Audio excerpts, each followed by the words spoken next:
Welcome to Biz TV Canada. I'm David Wojcik. When was the last time you created a stir in your profession or industry?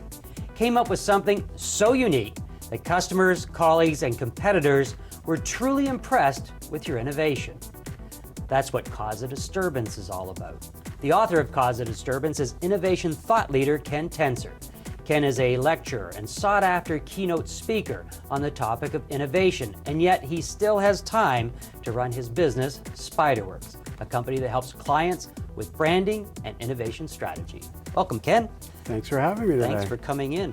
Now, this is your second book. The first book was 90%, the 90% Rule. Yes. The second book, why this book, why now, and what led you to this great title? Well, it really came from talking to a lot of people around the world and understanding, what they faced in their businesses today. And one of the things that they always, that common denominator was attention span, the shortening attention spans of our customers. And it's funny because in our age group, we kind of make jokes about our kids and the video generation, but as mature consumers, we're no better. I mean, think about, Apple or the iPhone, and every 6 months there's a new model coming out, and if we don't get the exact features we expected, the market share drops the next day. The market price drops. So is everyone's attention span shrinking? So it's not just Gen Y and Gen Z and Gen Next. I like to say it is. I like to believe it is, and I think that in business today we have to recognize that product life cycles are getting shorter, that we're expecting more, we want to see more. So as business people, we have to be finding ways to engage, entertain, delight, educate our customers daily. It's not this once a year retreat and every 2-3 years come out with a new product anymore. It just doesn't work that way. What are some of the things that you've seen in your travels and working with clients and the clients that you've helped? What are some of those innovative ideas that would cause a disturbance within their industry or profession? Well, they come from, the everyday, as we've described, to product modifications, and you see that a lot in technology, with some of our technology clients, with some of our manufacturing clients, and the types of things are really, again, they've been achieved by asking their customers what's on their mind. And we amazing to do that, to ask your customer what they would like to see. It is amazing, and I say this thing which seems so trite, and it's continuously delight your customers and they'll continuously delight your bottom line. And we think all the time, how simple is that? We all want to delight our customers, but I was sitting in the audience of a conference a few months ago, and somebody was up there, and they had done some research, and it said that 92% of companies thought they were satisfying their customers. Only 8% of those customers agreed with the companies. And I think that, that just speaks to that whole need to understand your customers in a different way. And I think that as business people, we get lulled into, I deal with my customers every day, but you don't really.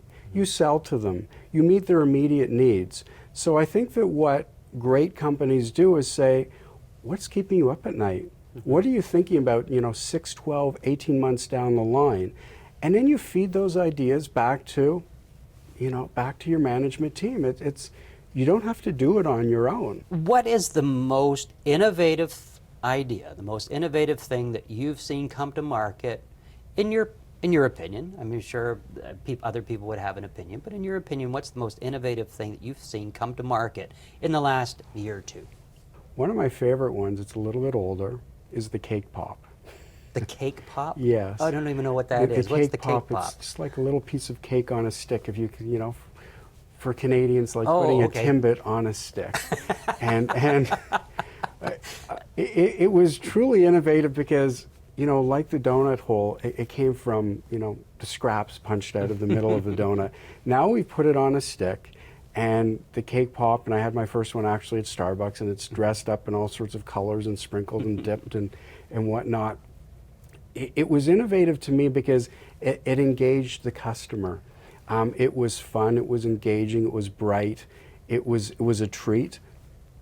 It took into account, I'm not going to say that It's diet food. I'm not going to say that, you know, Weight Watchers are going to say go eat cake pops, but relative to a large slab of cake and a small cake pop, it took into account that I wanted a treat, Yes. but I didn't want that huge treat.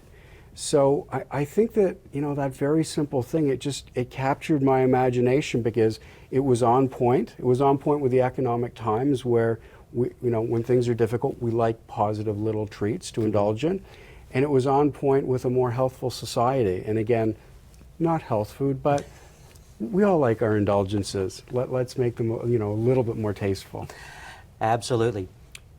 What is your best piece of advice to anyone watching us here today in order for them to cause a disturbance in their profession or their industry?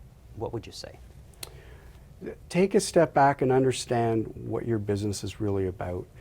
And what I mean by that is, too often when I start working with companies, they're talking about the commodity. I make chairs or I develop software. That's great, but it's not a purpose. And what I mean by that, if you look at Starbucks, Howard Schultz always called them the meeting place. He wanted Starbucks to be the third meeting place. There was home, there's office, and there's Starbucks. So what differentiated them from a coffee shop, which is one outlet on the corner, and Starbucks, which is what I say 3,000 plus stores at this point, is that he wasn't thinking about coffee, he was thinking about how people meet, how people gather, how people want to socialize, how they want to do business today. So take a step back and understand the bigger purpose, the bigger meaning that your business has out there, because it's not about making something specific. Excellent. Ken, thanks so much for coming in Thank and talking you. to us. My guest has been Ken Tencer, the author of Cause a Disturbance. Pick up the book and cause a disturbance of your own. Stay with us and see what's coming up next just for you.